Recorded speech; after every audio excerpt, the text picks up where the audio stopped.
Lou Bell was my sophisticated sister. Y'all might have called her Sadiddy. You know, nose up, pinky out, always prim and proper. But I don't blame her. Truth is, we were raised differently. She didn't grow up in the house with the rest of us. That makes a difference. See, during that time, Daddy had come down with tuberculosis. Mama was left with a house full of babies, and Lord knows she needed help. So Lou Bell got sent off to be raised by Daddy's sisters. Now, both of them sisters were bold and bougie, and they each wanted her named after them. So she ended up with 2 names and 1 attitude. She came back to visit us one time in a frilly dress, gloves, and a little hat, like she was going to Easter Sunday at a church she ain't even been baptized in. We'd been outside playing in the dirt, and she'd be sitting pretty, like she was made of porcelain. And maybe she was, at least back then. But I'll say this, Lou Bell had her own kind of strength. It just looked different than ours. Daddy got sick during that storm, the one where the streets turned into rivers. Water so high the only way you could get around was by canoe or by foot if you had the heart. Mama was pregnant, stuck in the house with us kids, and the rain just kept coming like the world was ending. But Daddy came to save us. I'll never forget that. He waded through chest-high water, 1 baby slung over his neck, 1 in each arm, going back and forth across the flood, risking his life each time just to make sure we were all safe. Saved Mama last, but he got her too. That storm didn't just take houses and power. It took Daddy's health. He caught tuberculosis after that and was sick for 3 years straight. But nobody ever said he wasn't a strong man. That storm nearly drowned the whole city. But it's where I saw what real love looks like. Lou Bell stayed with Auntie Bell, Daddy's baby sister. She raised her like she was her own, dressed her up, gave her them double names, Lou and Mary Ann, said it was easier that way.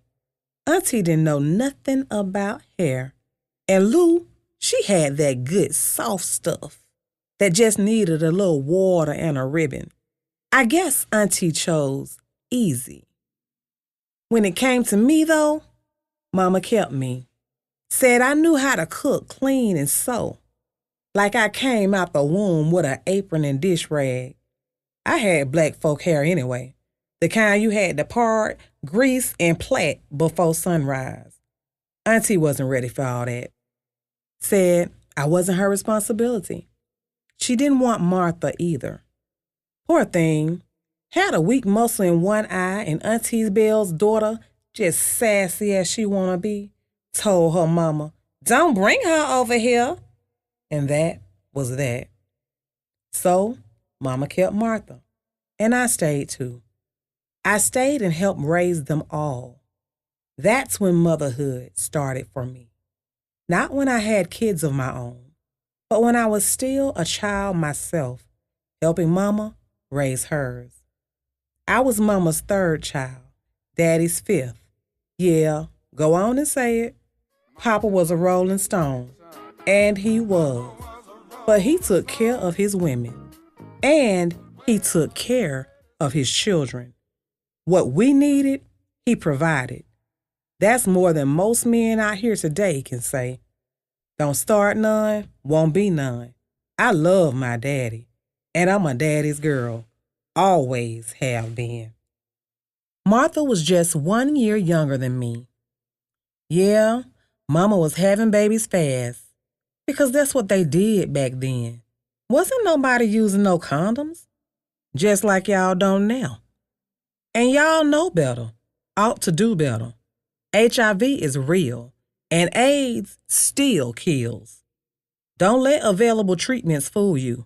Some things just ain't worth the risk. Martha was born with a weak muscle in her eye. She got it fixed when she got grown, but as a kid, it made her self-conscious. She was a chubby little girl, too, and a little bully, always mean. Maybe it was because of her eye, or maybe that was just who she was. She'd start fights and then turn around and say, "My big sister gonna beat you up." And guess what? I did. They doubted me because I was skinny. But big things come in small packages, baby. Martha ended up marrying Auntie B's sister's child. Technically, he was Daddy's nephew by marriage, and Daddy did not like that one bit. He was hot about it. Her oldest boy went through a lot. He was physically abused by his stepdaddy. Still, he loved Martha deeply. So much so that he introduced her to Christ. That same boy went on to become a gospel singer. See how God works? Even through pain, something beautiful can grow. Another year passed, and popped out Mary Ann. The girl was sharp, so smart she really should have been an attorney. She was living with Auntie Belle and her husband, Uncle Lee, and he sent her to private school. That was a big deal back then. Later on, I found out something that rocked me. Old Geechee Uncle Lee was actually Mama's real daddy. I heard him say it, plain as day, with my own ears. Folks always felt comfortable talking around me, maybe because I was that little old lady in a child's body. I was always an old soul, drawn to the feet of the wise, not just the elderly, but the wise. Now, Mary Ann and Martha, they used to team up on me as kids, always picking, always teasing. It cut deep, and it shaped our relationship for years. We're still working on mending those wounds, still stitching the seams that got pulled apart way back when. Valerie, that's who Mama was pregnant with when Daddy waded through that flood to rescue us. Valerie and baby Karen ended up looking just alike, like two sweet peas off the same vine. Val couldn't carry children full term. She'd get pregnant, but the pregnancies never made it.